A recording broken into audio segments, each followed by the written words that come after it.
Came too far to turn back. The return of the lyricist. Get it together. Yo, what's up? You listen to You Good with Mike Brown, a mental health podcast presented by Loudspeakers Network and myself. I'm here with Chris T. This episode, we have comedian Calise Hawkins. Calise is a good friend of mine, and we always get in these like super long phone conversations or in-person conversations about mental health. And when I said I was doing this podcast, she was like, "Yeah, I'd love to do it. Let's do it." So, so we taped this episode. Mostly in this one, we talk about Black identity and, you know, what it means to quote unquote be black and not be black, and what is being black and the black card and just black. And we really don't get anywhere with it. It's just a lot of like philosophies. This is like a real cut of to people who like to share information and kind of understand new ideologies and all that. So I really liked it. I hope you liked it. It's all over the place, but that's, you know, what you get. Make sure you follow her at Calise Hawkins. And she also has this show called Late Night Fight that she does occasionally where a bunch of comedians get together, and it's kind of like, imagine roast battle shows, but with monologue jokes. It's really good. It's really good. So check that out. And also, you know, you can follow me at Yo Mike Brown. Also follow the social for the podcast at You Good Pod. Thanks for everybody for listening and hitting me up when you see me on the street. I mean, I love that, but I also need these reviews on all the places because, you know, I just heard that the ratings aren't enough. You got to say something. So if you just want to send a review and just put hashtag You Goody Mob, I'm with it. Just be out there. But anyway, thanks a lot. Remember, rate, review, subscribe, and enjoy this episode with Calise. Peace. I have a thing where I only talk to people that I want to talk to. Mm-hmm. Does that make sense? Like, you know, like there's not like a lot of randos. So like when you're like, oh, this is happening, like I know that because there's not like a lot of useless information. I get it. I don't know, like it sounds kind of fucked up to me when I say it. I don't think so. Like, I get it. You gotta put your energy where... Yeah, you're a parent, you get it. You're like, I care about this, everything else. Yes. Okay. So basically this is the podcast. This is what, I was telling you about this, I think, when... I think I had like got out the hospital or something like the last time it might have been like, it was around that Montreal audition time when I saw you. Mm-hmm. And we were like, when we were in the bar? Oh yeah, I wasn't there. You were. You had a conversation with Drunk Me. Oh, Drunk Me. Okay, oh yeah. So like, Drunk You is so like prophetic. Okay, like we had a deep ass conversation, and I was like, oh my god. Like I'm like, Mike Brown is lying on his own podcast. No. This is the first time I heard about this podcast. Drunk You just threw everything. I don't need to know about this. It's not my child. It's done. But anyway, so basically, I just wanted to do a podcast where I wanted to kind of like destigmatize the conversation about mental health just in general, especially like in the Black community and in communities of color, whatever. And also I know that there's people that they might be like going through something and they feel like that they're the only ones that go through that, or they don't know how other people kind of get over a deal or process with like either trauma, anxiety, depression, yada. So I just talked to different public people, like, you know, like someone who's an artist, you know, who shares something with the world, like how do you, like, are you coping with stuff? How do you feel about things? Yada, yada, yada, what's going on? It's just it's a conversation because I do share a lot on here. And I let everybody know I was suicidal up until my mental breakdown, which was last year. I was hospitalized for it. My best friend was murdered. My parents got divorced. I had abandonment issues because of that. Yada, yada, yada. Here we are. Okay, open book. When did your parents get divorced? Oh, they got divorced like when I was like super young. So I was like 3. So I was raised by my mom until like I was like 14, 15, and then she sent me to live with my dad in Harlem. And my dad was like 35 and now just raising this 14-year-old after he just recently married a much younger woman. And he kind of like I think my stepmother resented me because I was there now, course. Right?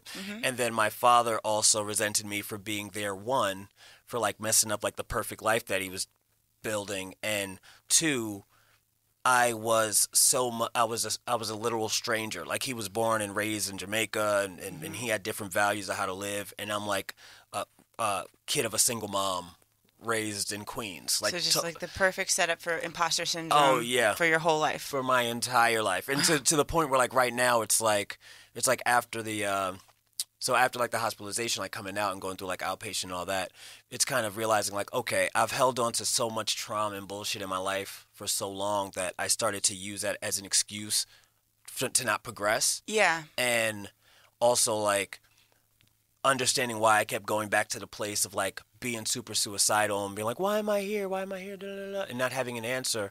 And then forcing myself to really say, well, what is your answer? Mm-hmm. And then having my answer and then saying, okay, now if that's the answer, what are you supposed to be doing? Right. And realizing that I wasn't doing what I wanted to do and the thing, like the good that I wanted to do. You know what I mean? I was like, oh, I want to do comedy and I want to perform and write, but it was like, but where was I performing? I was performing in places that would just have me versus going where I want to be or being okay to say, no, I'm good. I don't want to do that.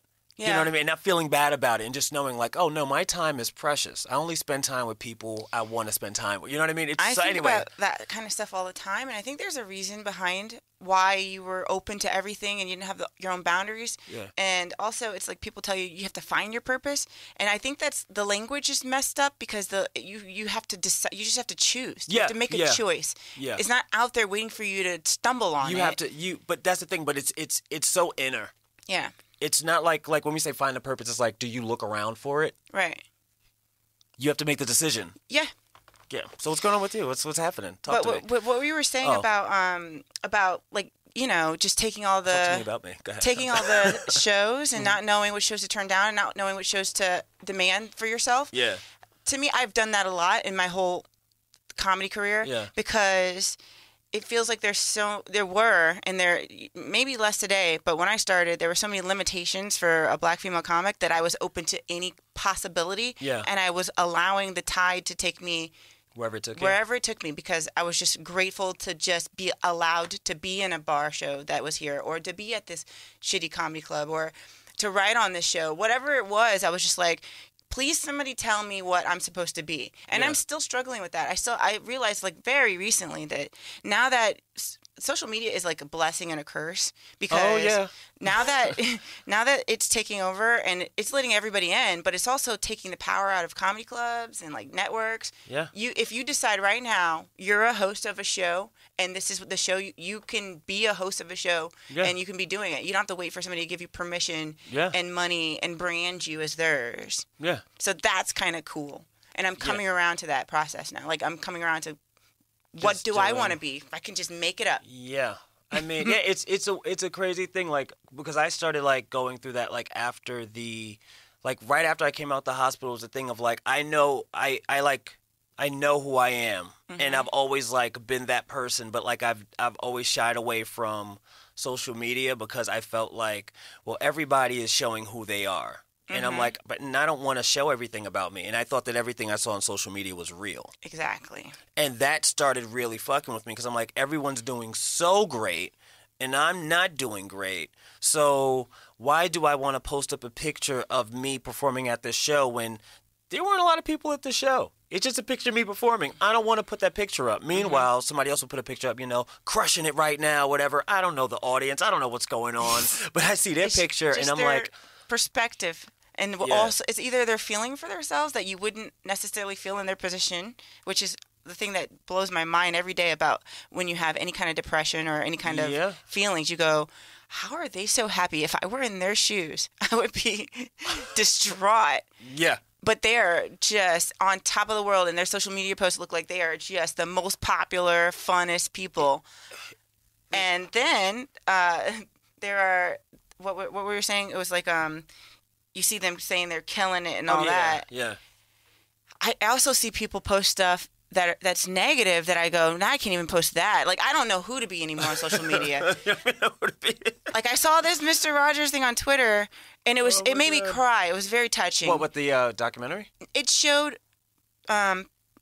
little pieces of his show where something was happening in the news. Like, for instance, and he talks about it. Yeah, like somebody would get, black kids were getting assaulted in swimming pools. Yeah. So he introduced the very first black male cast member of a kids show, and he had him come over and put his feet in a little pool, and he would look into the camera, and he's like, it's little moments like this that really matter. You know, like little stuff like that where he was obviously trying to subliminally and kind of consciously show children to accept black people. He would have people over, oh, you're my new neighbor. It's very nice to meet you. I'd love to welcome you here to my house. Like very plain English, right? Yeah.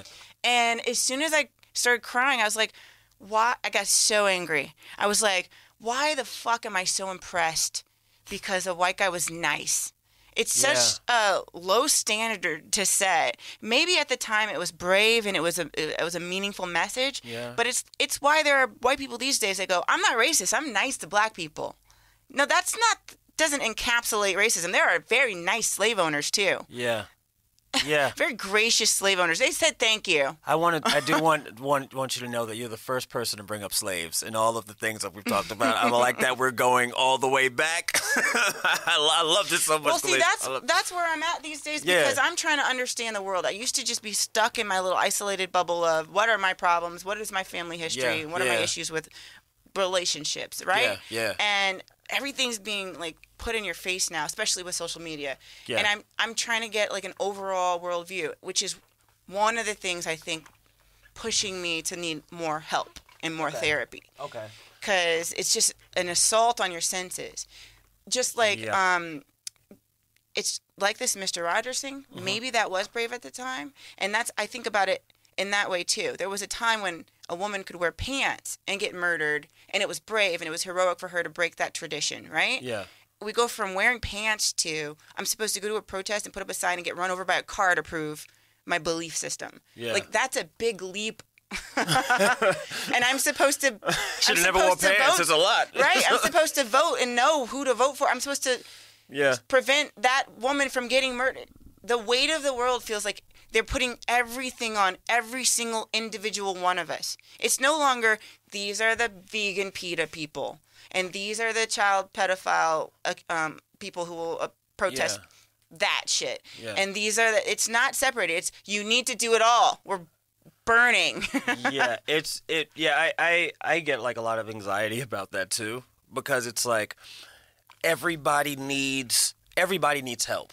Yeah. Everybody needs help, and I think that's like I had to just understand that and accept it, and also accept that I can't help everybody. Mm-hmm. You know what I mean? Because a part of me would feel really depressed, or I feel selfish when I'm like, man, I can't help everybody, but I can.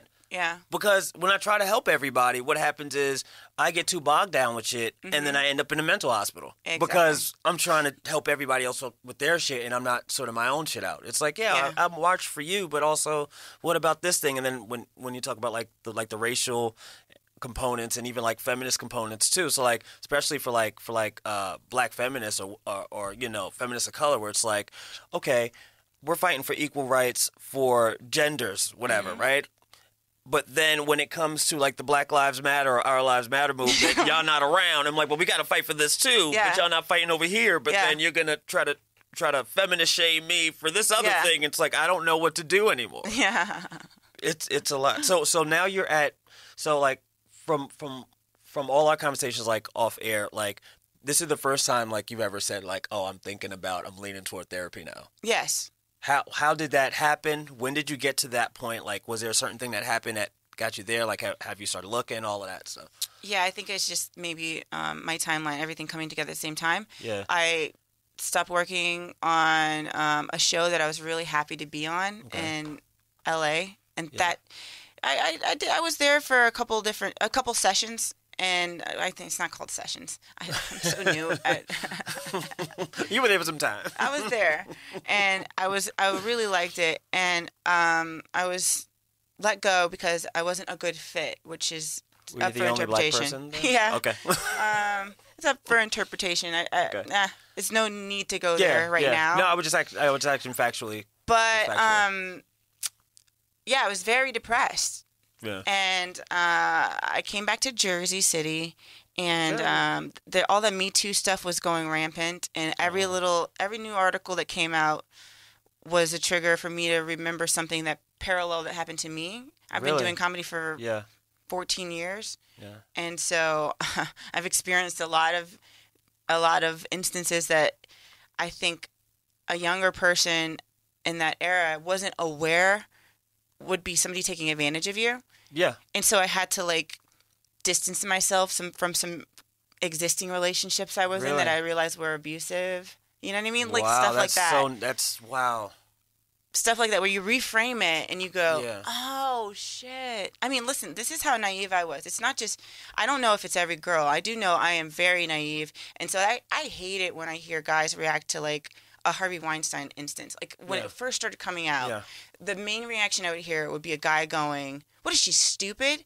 Why would she go to his hotel room for a meeting? What is she, dumb? Yeah. It's like, maybe, I guess you've never been important enough to be invited to somebody's hotel room for a meeting. It happens. And it's not, of course, if you know this person's creepy or capable of turning at the drop of a dime or whatever, you know, if you know he's creepy, you don't go to the hotel room. Yeah. But if you are under the impression that this is how business is conducted, then that's what you do. Then you just go. It's funny because like when I would hear a lot of those stories of just like, you know, the hotel rooms and all those other things, I remember that being like feeling really weird and stupid where like if I would be like, hey, you want to hang out or whatever, like I would be like specific, but like, you know, this is a date, right? You know what I mean? Right, and like give all the outs, like because I'm looking at it this way. And if it's not that, fine, but just because I want to know, because I'm so insecure, I'd rather get my rejection right there and put it out and say, hey, this is what we're doing this for the same reason. Like we're hanging out for this reason. Like, oh, let's go see a movie. Oh, that's great. Like is this a date? You know, just to ask because I would be so worried to leave things up to interpretation. And I think that's just that's so upsetting to hear because like when I read all those articles and even talking about it, I didn't even like put it in the like that perspective of like women I know, even though I know a lot of women have gone through that type of stuff. And like, do you even talk to the dudes about that? Can you like? You just it's different when it's close to home. That's why that's another thing. Fuck, it's like, besides that instance or those kinds of things, it's like something happened recently. Okay. With a comedy club, it's something that people are talking about. Okay. And it's we so can fix close a lot of things to in home. post if you need to just like we just say it. I don't know what to do. Do you know what I mean? Yeah. It's like this is my chance to go. Here's what I stand for. And as soon as you say that, you go, I wasn't there. How do I know what actually happened? Yeah, you don't know. You're standing for something in faith that something happened, and it's such a weird. It's such a weird thing. It is weird, but it's like I think like we're in a generation now or in a time now where everyone has to have a comment on everything, and it's okay not to have a comment sometimes. You know what I mean? Like if you're like, hey, I want to stand up for like you can say, hey, I am for justice, I'm for rights, I'm for all these things, and in this specific situation, I think this. Yeah. However, I don't know. Right. I don't know. Right. And I can't give you a real answer because I don't know. Right. It's like if I gave you a box and I said this box has something in it. What's in this box? Right. You don't know. Exactly. You didn't open the box. I just told you what's in there. Who says that there is like $1 million in the box? You just don't know. But so-and-so said $1 million in that box. If 25 people told me that this is in the box. That's in the box. I might be like, I'm gonna guess maybe that's in the box, but I can't fucking know. But the thing is, who are these 25 people? Right. If these 25 people are like reliable. Reliable. Reliable people that you love and trust, you're like, there's no reason for them to tell me that this is in the box and it's not in the box unless it's like a surprise party and it's a whole thing, selfie, whatever. But like, and I think that's the thing too, where it's like, that 25 or that mob mentality starts happening, it's like, well, who's in the mob, right? And then when it's like people who you're like, oh, should I be listening to these people? Right. But they don't even know you, and you might want to, but sometimes they don't even know who's saying a thing. You know what I mean? Like they don't know who to believe. No one knows except for like those people. And it's like, can y'all say what happened truthfully together, or say your side, this side, and you get that truth? It's a lot. It is very. The thing that bothers me the most about the whole movement and the differences in the conversation, it's everybody's having a different conversation. The women are saying, well, as far as we're concerned, the culture of it and the joking of it helps this thing happen. And so for some reason, it seems like the people who joke or talk about it in the wrong way are more punished than the people who actually commit the crimes, because it's like, you can fire somebody for making a very tacky joke, but for some reason you can't fire for somebody if somebody says, I don't have proof that this happened, but it did. It's obviously there's an obvious reason that's the case. Yeah. It just sucks that I was talking about this with a male comic. Okay. It's like that used to be there used to be a certain collection of jokes that these are just the jokes. And some of them went as tacky as AIDS, cancer type jokes. Yeah. But everybody had one of those. Everybody had a joke, and if you could get people to laugh at these topics, you're good at being a comedian because these topics are edgy. Mm-hmm. And now you're taking away that material from a lot of people who got really good at it and didn't realize necessarily that they might be adding to some climate that's bad for women. But the people who aren't necessarily acting on those jokes are not having the same conversation with women who are saying you can't joke like that anymore. Yeah. They're not. It's not the same conversation. It's kind of like the conversation for them. The most justification I can give them is I watched Dexter, right? Okay. Should we fire all those writers for writing this horrible thing that this guy did to people? Yeah. He murdered all these people. You know, Dexter's not. He did it to bad people. Yeah. But still, he still did it. Murder's wrong. Right. If you see a movie with rape happening in it, should everybody involved in that movie be fired because they entertained you? Yeah. You see what I mean? It's kind of that's the argument that men are failing to be able to express, because they're just like, I don't fucking rape. Get the fuck out of my face. I just want to joke about it. Yeah. And then there are rapists who are like, can we keep making our jokes? So that's why it's like. So that's why it's just raping out there. Wait, are jokes still on the table? We still do this raping thing, but jokes, are we still doing that or not? That's fucking crazy. You know, but it is. It's fuck. That is. Does that give you anxiety as a comedian? Like that kind of like, you can't say this. If you say this, you know, you're not on the right side or whatever. I have so much anxiety as a comedian with everything changing. I deleted all my Twitters from 6 months ago on, because I have. That's kind of smart. I have just random thoughts that, out of context, look, I'll even say them here because I can explain them. Yeah. Like, out of context, 10 years ago, they're all nuts. If I tweeted, every time I see a man, a gay man with a fat ass, I want to smack it. At the time, I would have been walking down the street harassed by every single man on the block. Mm-hmm. So contextually, men, gay or not, I'm still punching up. Mm-hmm.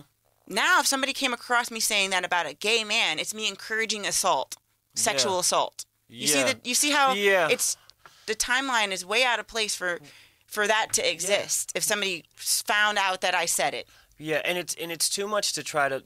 It's weird because it's like when you try to judge people out of the context of time. Mm-hmm. So then it's like you're so worried about what you've done in the past, or like how that might look, or like the right now of it. Like if you, like with the whole what was it, the was it Roseanne? I think Roseanne. Yeah, Roseanne. She like tweeted something that was like a horribly bad joke. Right. And the bittersweetness of it is the fallout was so funny to me. Just like how she's trying to explain it. Yeah. And she was like, I thought the bitch was black. I thought that's what she said, right? And it's just like, it's just oh no, I thought the bitch was white. I thought the bitch was white. And I was like, that's so funny, because she was like, it wasn't even, she was like, I see what you're saying, but it wasn't that. I just think that she looks like a monkey. It's not like because she's black, she looks like a monkey. I thought she was a white monkey looking bitch. You know what I mean? Like that. I mean, and it's like such a funny thing where it's like, oh my God. I don't feel comfortable even saying this, but I'm very skeptical when they put race on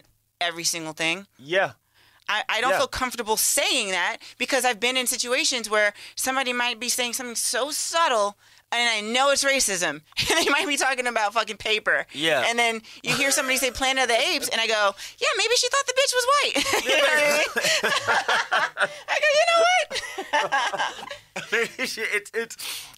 It's fun, like, because like now, like just being more aware of of, I guess, not just like my blackness, but just like of who I am as a person. Because for so long, you know, you grow up with you're black, you're black, you're black, you're black, and you kind of don't get a chance to know who you are as a person, like what makes you tick, not what do you do to uphold the race. You know, it's like what do you do as a person? Like who are you? You know, like what do you listen to? What are you into, and why are you into that? Finally, we might be the same age. I'm finally getting to that point where I'm taking off the pressure of blackness. Finally. Yeah. It's like, but it's a weird thing because it's like I'm removing the. It's like I don't have to be black. The pressure to quote unquote be black. It's like I am that. But you know what's crazy about it? It doesn't even come from any specific black thing, because it was just something that I've always tried to aspire to prove. You know, my level of blackness. It doesn't even come from an experience with black people. It comes from all of the anti-fat shaming, anti-non-gender shaming, all the movements. And I see how people are demanding respect. It's coming from me going, well, God, if you can demand fat respect at this point in life, that was never a thing. If you can demand respect for being fat, I can be as ambiguously fucking black or whatever I am. It doesn't matter. And I should be okay. I need to start being more okay with me when I'm seeing you walking around like supermodels, when I was a plus-size model who was like 10 pounds less than I am now, and people were calling me overweight. All my boyfriends would say, I need to lose weight. I was all, you know, the shaming, even from my mom. It's just it's a society. Yeah. My mom one time in high school, I mean, my mom's a crazy fuck, and this is the most I'll say about her. Okay. And then I'll leave it at that. And this is the least damage she did. And you know, I love her to death, but it's like it's also protecting that when I don't want to talk about her, you know? But in high school, she had me try on her jeans from when she was 26. Okay. I mean, I'm the product of her and a whole different dude than she's a product of for whatever bone structure she has. I couldn't fit the jeans that she wore when she was 26. And she was so happy and delighted. And it was such a bad moment. Yeah. And I started doing all the things, you know, all the bulimia, all the anorexia, all of the over exercising. I did all of this shit that you could possibly do. Because of these types of experiences that even still I found on my Twitter tweets from, you know, 2012 or whenever that were definitely qualify as fat shaming. But people out of context, people take that as, oh, you hate fat people, when they don't realize it's a projection of something that you hate about yourself maybe, or just something that you've been trained. You've been trained to laugh at fat people. You've been trained to, you know, you've been trained to scorn people. It's like, you know, it's. No, I understand everything you're saying. It's like I remember like when the rise of like absurdist humor was happening, and I just could not get it because they were like, oh, we're just making fun of like The Wall. Yeah. And I'm like, nothing about The Wall is funny. There's so much real shit going on in the black community. There's so many things here. There's so many other funny things. And it's like not until this like the pressure of blackness is like removed where it's like, oh, I get it. Like we can make jokes about whatever we want. Yes. And it doesn't have to be it could be so personal. It's not just the surface level of what you see. I mean, I don't have to defend this art that I created that I'm trying to make to prove a point of some sort. Mm-hmm. Just because you took it in this way doesn't mean that it's this way. You know what I mean? Like smacking him on the ass. It's like, just because you said it was assault doesn't mean that it is assault. And because you have a wider reach than me and you have more people to say that it was assault, and now there's this whole mob mentality saying that's assault, I don't have to then stop at, having anxiety about anything that I say now, because now I'm like, was that assault? Right. And we're not having the conversation about what the joke was really about. You're just telling me that it was this thing, and I have to say, no, it's not. Instead of us saying, hey, what was that? Right. What was that joke about? Was that? Yeah. Hey, what were you doing? Wait, what were you doing? Was that? What did you mean by that? But because she's like if someone would have responded like, because she's black. Yeah. And if Razan was like, no, the bitch is white. You know what I mean? Like what? Like I didn't know. She was like, whatever. It's like just that one question instead of just jumping. Oh, it's because she's black. Yeah. I mean, as you know, growing up black, we did that all the time. We played the race card all the time. But we needed something to play. But here's the fucking weirdest thing about that whole outrage. Yeah. I get it. But She does look like the fucking monkey from the Planet of the Apes, and that doesn't mean that all black people do. But she does. But she does. In that instance. In that instance. In that. And if you say that she doesn't... In that version of that movie. Not all of them. No. She don't look like all of them. Just she right looks like there. the one that was with Wahlberg. The one that was the sexy one that he almost had sex with. She was like a sexy co-star. Yeah, a sexy co-star. They did mocap for you, at least. I mean, it sucks to me. It's always sucked to me that that an observation type thing has to be such an insult. It has everything that's black has to be such an insult. It's an insult to be like, you black bitch. Not just if you say bitch, oh my God, that's insulting. A black bitch is you fucking racist. For calling me the color I am, I'm more offended now. Yeah. I can tell he was a fucked up person because he said, you black bitch. He didn't just see me as bitch. Yeah. Well, yeah. It's a weird thing to put on yourself. It's such a mind fuck to be black. Oh yeah, well, because the thing is, like, if you don't fight against it at that time, then you're not black. No, I'm saying fact that they use the word black. Yeah, I'm supposed to say I have black love, and that's great. Yeah. But black bitch is bad because it's black bitch. It's like an extra insult. Okay. So does that make it so?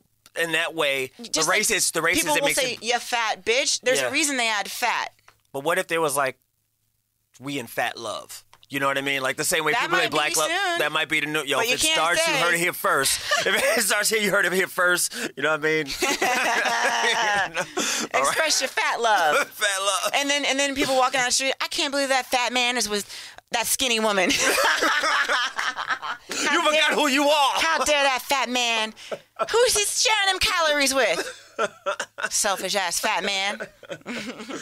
Girl, he ain't sharing with you. Look at I mean, the black love boom cycled back around. Yeah. In the middle of my white relationship. Yeah, now I can't even look at black people. I can't even look at them. I don't even want to see. I don't even want to see how they react. I don't even fucking care. I'm like, no, not today.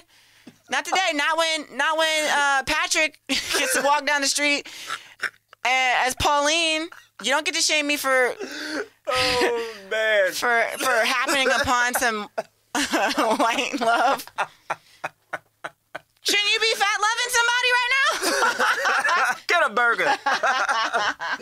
Get a boo and get a burger. Get a twofer. That's so funny because like that's like when I used to be so in my mind about like just wanting to always date black women because I was like I didn't want to disappoint. I never wanted to date anybody that was less than darker than me. Never. Yeah. My whole life. Really? My whole life up until the last few relationships when I couldn't find anymore. Like I couldn't find any more.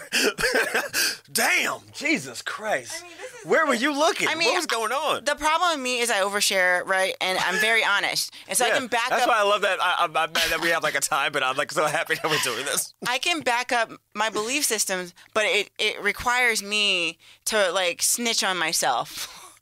I mean, that's all stand-up is. This is a very small community. Oh, God.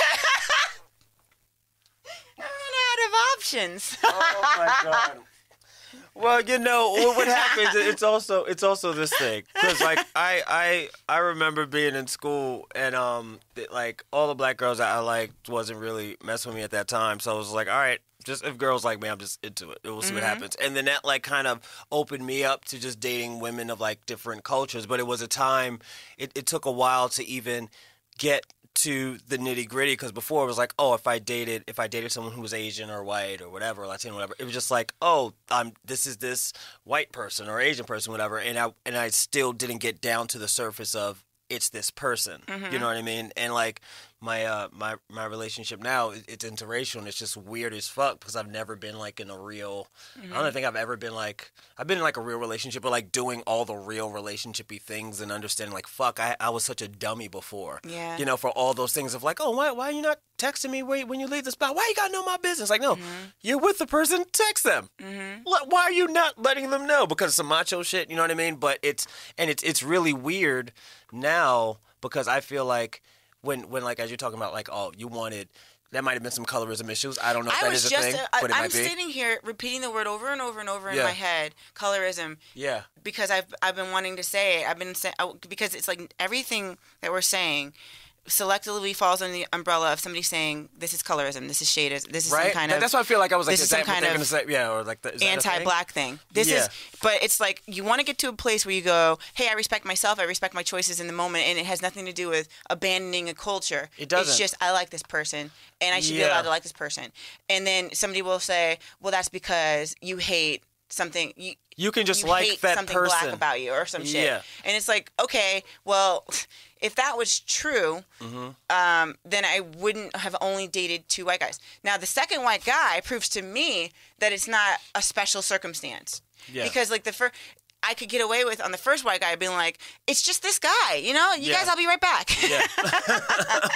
This guy, he's kind of fun. Stay tuned. Yeah, I don't know. Now it's the second white guy, and I gotta be like, you got me. I don't fucking know. Oh, I hate black people? Oh, I do? My favorite thing is like when starting comedy and like, you know, like having dated, you know, some comedy women in the past of the white persuasion. They were like, Mike, you only date white. I'm like, oh, the comics that you've seen me with, have you known me before I start? Like, do you know who I'm around all the time? Oh my God. Also, do you also know It's hilarious. And it's like, oh, but what about these other black comedians? Like yeah, some of them I would date, but we can't for whatever reason. And so it's just like cool thing. The timing. Other than that, I'm not just gonna be dating somebody because they're black. Yeah. Can I connect with some? You know, can I connect? It's a forced. With this, it's a forced thing they put on us. It's, and I think that's what and it's weird. It's like I do understand, I guess, the importance of it in a sense of like I think that force comes from the fear of losing either the color of the skin or the losing of the culture.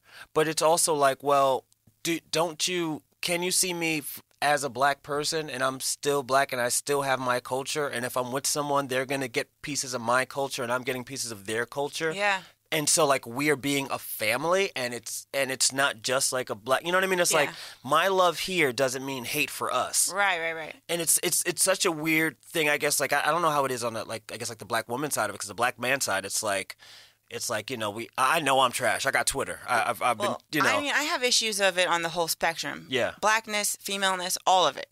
So it's like, for me, the best feeling I have to describe it, where I go, well, I know it's love. So it takes precedence over all of even my biases, right?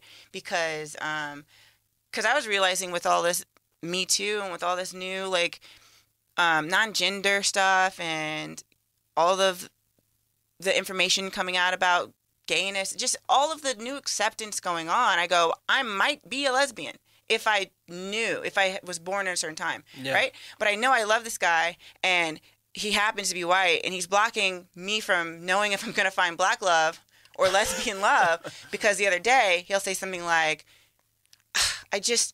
I wish she would just, why won't she, he said to my daughter, why won't you just listen to your mom? Would you please just listen to your mom? And I'm like, well, he this is love, because he's going to make me, I'm selling out for this basic need of support in my life. Yeah. And he's a good guy. You know what I mean? Yeah. And that's what it all boils down to for me. It's like, he doesn't have a certain look. You know, I didn't have a vision dream board of a certain kind of white guy I always wanted. He just came along, and the white guy vision board. No, I honestly think the compatibility level comes from a lot of like family shit.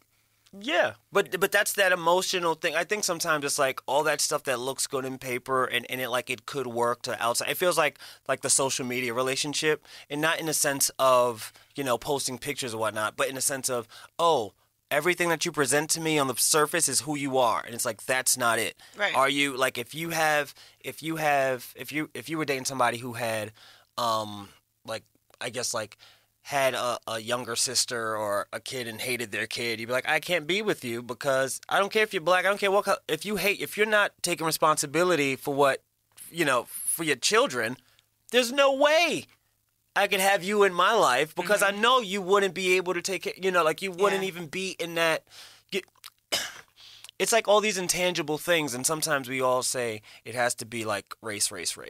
And it's like, well, what about values first? Idea, all that stuff. Like, it's like if the person's the same race, that's dope. You guys have certain advantages and certain disadvantages. It's just like, if you're different, same thing. I am so jealous of black couples when I see them. I go, how the fuck did you find each other? Black people meet.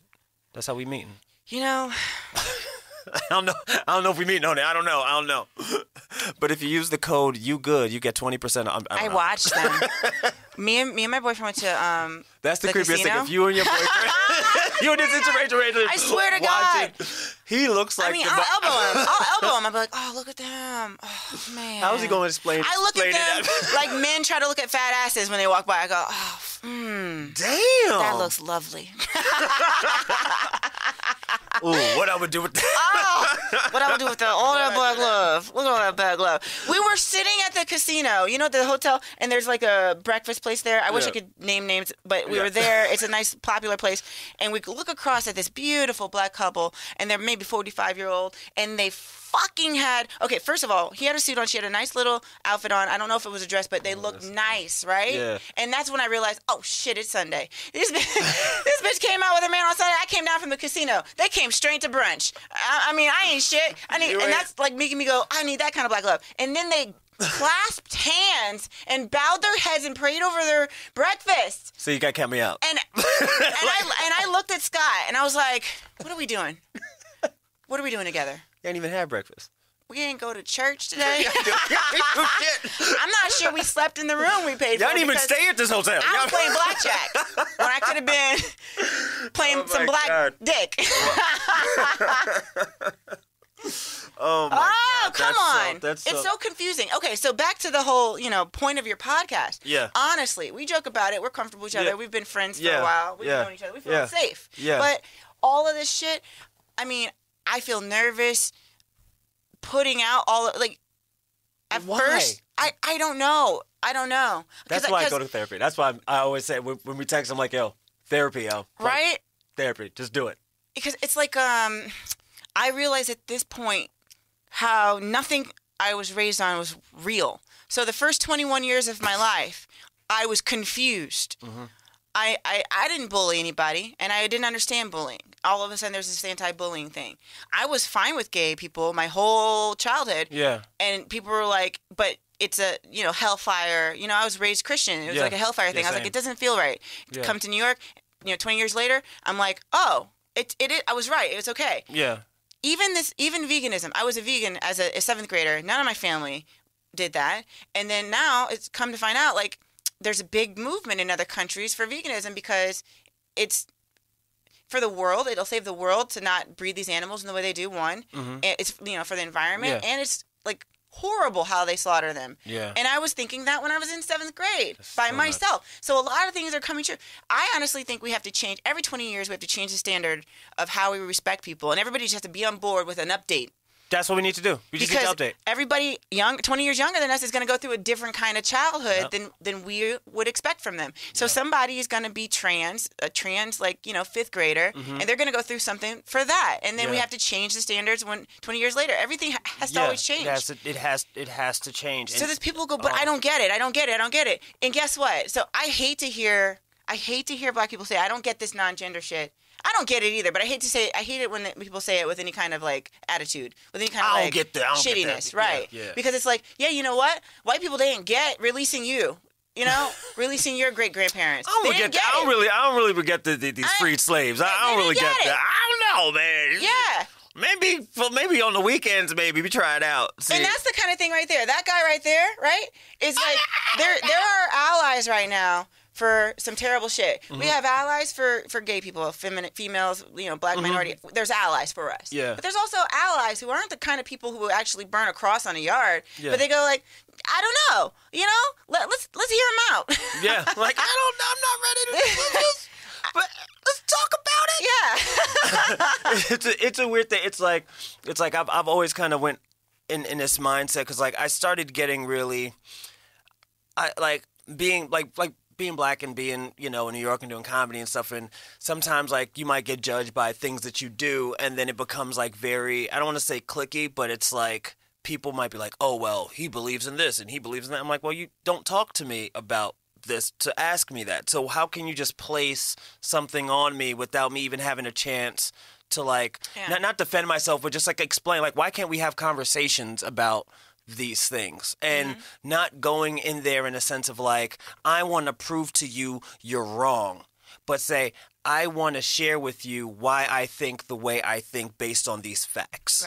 Right? And then the other person, well, I'm going to share what I feel based on these facts. And these facts are real facts, not manufactured facts, not opinion, but factual things. So both people can leave with an understanding. You know what I mean? It's like, I always have this feeling that, like, I think racism would be solved definitely in America if there were more, like, social interactions. Because sometimes, like, some white people who work downtown, or not even white people, I hate to do, but you might only interact with people of color when you're getting your food or when you're getting, like, certain things done, service, but not really. Maybe one at your job, but that's really it. So you're never really, like, social, just, like, being with them because you have to be around them. You know, like, it's not like a contractually binding thing. And so, the trap with that is, let's say this is a good white person, and the only people they interact with is service people. And these service people need tips, and these service people are nice and gracious with them. Their interaction with them is, I'm nice to you, I'm not racist, you're nice to me. Hey, I don't have any problem with other races. So then you get the minority hire in the office, and then you have to deal with the day that they're not having such a great day, or they disagree with you, or they want to lead the next project, and now there's an actual relationship that you've never had to deal with a person that you look as a service person who is supposed to make you feel good. Yeah, because you have that, you imprinted that these people are nice people, and they're all service people, and they're all nice. And that's the trap of being a good white person. You know what I mean? I feel so much discrimination and mischaracterization when it comes to, as a black person, somebody, up until, like, I dated Kanal, which was outside my race. People were, like, accusing me of the type of person who's gonna be with a white boy, right? Or that's who I'm, like, you know how you walk by a black guy and he's just like, you only look at white boys, don't you? Or you're in college at a full black school, and they're, like, calling you, I went to Clark Atlanta University, and they're calling you Barbie, and they're saying, what is that cornrow look you're doing? I'm black too? And there's so much discrimination that the only reason I hate being in that area of being discriminated against my own people is it makes me understand when white people feel like they've been mischaracterized. I hate having that understanding. I go, I hear you accusing them, and I want to accuse them too. And I feel the same way. But you've also said that about me. So what do I do? It's not it's not a catch-all thing, because, like, I would hear that stuff too, and it got to the point where it's like oh man, it's just such a fun and also, like, frustrating conversation. Because it's something that, like, I've dealt with too, with just like, oh, you only did this. Like, no, but you already put that on me, and now, like, when I'm coming around, I gotta try to prove myself. I'm just being myself. You don't know me other than this thing. Like, instead of being like, oh, oh, Mike likes, like Mike is, like, this is so stupid. Like, Mike is, like, into Seinfeld. I'm just saying that because that's, like, a generalized, accepted white person thing, quote unquote, right? Oh, Mike's white as shit. He watched Seinfeld. Other than Mike just watches Seinfeld. He's the type of dude, he just likes Seinfeld. That has nothing to do with me trying to be like something else or whatever. It's just that I appreciate that art. Just because it's like white people don't go to be like, oh, she's trying to be black. She listening to Beyonce. No, she just listens to Beyonce. Right? She just could like that artist's work or whatever, or could be into that thing. It's not, don't just attach it to, like, well, that's what this culture does. You know what I mean? Like, oh, you like spaghetti. Oh, this is motherfucking Italian now, eating spaghetti. Like, you know what I mean? Like, it's never that, it's never that, like, cut and dry, but that's how it feels. And it's, like, weird because it's like, are you saying that, like, and this is a weird thing. It's like, in the black community, it's like, are we saying that just because it's funny? You know what I mean? Like, it's just like kind of like a Josh, like, I'm just joking, like kind of like a low key bullying. Yeah. And it's like, I don't really have a problem with it, but I'm just making you aware of it. Right. And if that's the case, it's still fucked up because we never deal with that trauma that people who've heard that all their lives has to deal with. Of saying like, okay, well, you're saying I'm not black, but I know I'm black. When I'm around other people and I'm the only black person, I know I'm black. Mm-hmm. You know what I mean? And understanding that like the black experience is not something shared. You know, I always talk about this where it's like your black experience, my black experience is different. Chris is Exactly. we all have a different black experience, but we share the same experience of being a black person in America or a person of color in America. Yeah. And it's like that's the thing. It's not the things that I do make me black or not. It's the way the country reacts to me that makes me black. You know what I mean? Or that reminds me of my blackness. It's something about having that one chapter of African American history in a history book. Yeah. Like, it's just not that extensive. At all. That narrows, I feel like, even a group of black people's expectations from each other. Narrows what they expect. Well, if you didn't grow up in Brooklyn and do this shit, then you're not really black. Or if you didn't grow up without a father, you're not really black, or some dumb shit. Or I don't know if that's what people say, but I mean, that's definitely a stereotype. Yeah. I don't know. It is frustrating. It's like when you're a black American, I'm so tempted. I'm so frustrated. I'm so fatigued with the whole black thing that I want to be like, just dismantle the EU. Like, can we just? When are we just going to be American? At what point are we just going to be considered part of the whole thing? It's just never. Are we as like black people too caught up in the sense of like blackness? Like, does anybody else give a shit? You know what I mean? Like, I think everybody's getting a little sick of us. I mean, like to kind of like. Well, not like I don't know if it's sick of us. I'm just trying to figure out like the place in like society. It's even like we're doing comedy where it's like I see sometimes it's like the diversity thing at a time and used to just be like, okay, we need to make it diverse because there ain't nothing but white people in here, right? And so it'd be like, okay, let's get some black people, some Spanish people, whatever. And now it's like diversity means anything that's not white and not black. Not just black. You know what I mean? It's like you can't be. They think they covered it. Yeah, like we got it.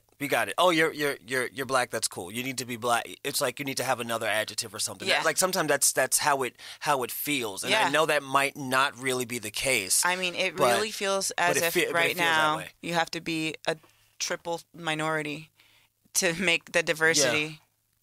As I stopped playing, it's like I stopped playing the diversity game. I just started going more into like, well, what makes me tick? Because every time I tried to do it, I remember like starting as a comic and thinking like, okay, I'm a black guy comic, and so what can I talk about versus what do I want to talk about? You know, so like I can write a great joke. So I was writing great jokes, but there's nothing that I had a feeling of really saying. I just wanted to have like, if we're gonna have a joke about gentrification, I'm gonna have the best one about gentrification. You know what I mean? Like, if we're gonna do a joke about this, I'm gonna have the best joke for that. But then it goes, okay, Mike, what do you want to talk about? You want to talk about your experience in the hospital or you losing a friend? Like, you want to talk about these things?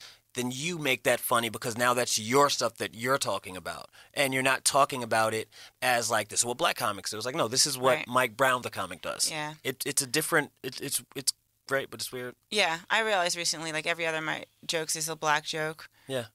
And I was like, there's so much more to me that I have to start bringing on stage. I've been trying to do that too. Yeah, I think for me, therapy helped me get. Oh, you gotta wrap up soon anyway. Therapy helped me get to a point where I started realizing all these things that were bothering me, and kind of like deconstructing those of like, okay, so this bothered me. Why does this bother me? Oh, this bothers me because of this. Oh, okay, this, and you start to move in a path of understanding.